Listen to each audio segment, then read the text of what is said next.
Idly hodly, friends. Welcome back for day 5 of VEDA. I'm picking up a tag from Mikola, the only YouTuber I know who is actually older than me.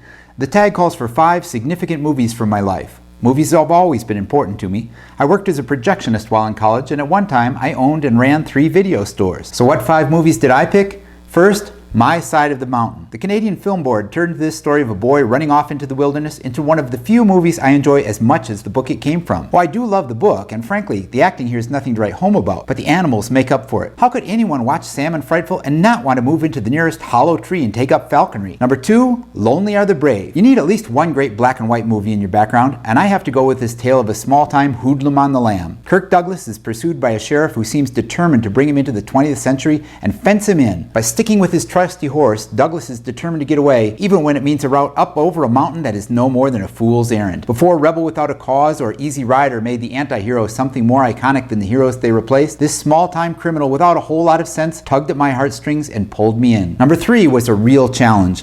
The 1980s were a golden age of teen and young adult movies. Think of all the John Hughes Brat Pack movies.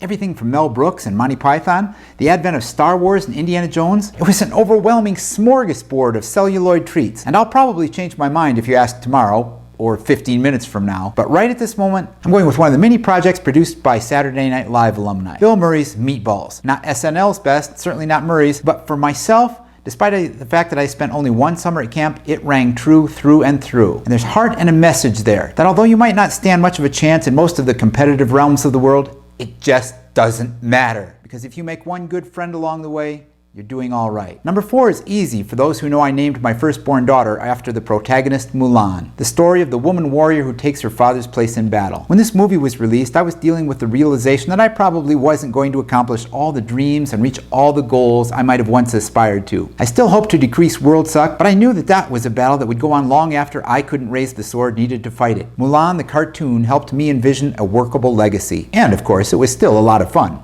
Because fun always matters. And finally, number 5.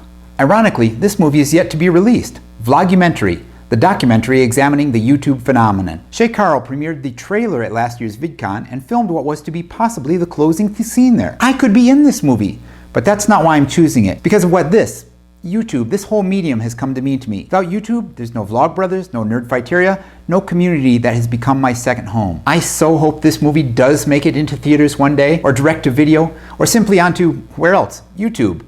But if it doesn't, I can stay satisfied just watching the trailer again and again. It's that good. 5 movies, more or less, that have meant a lot to me. If you've got 5 movies that have touched you, I'd love to hear about them.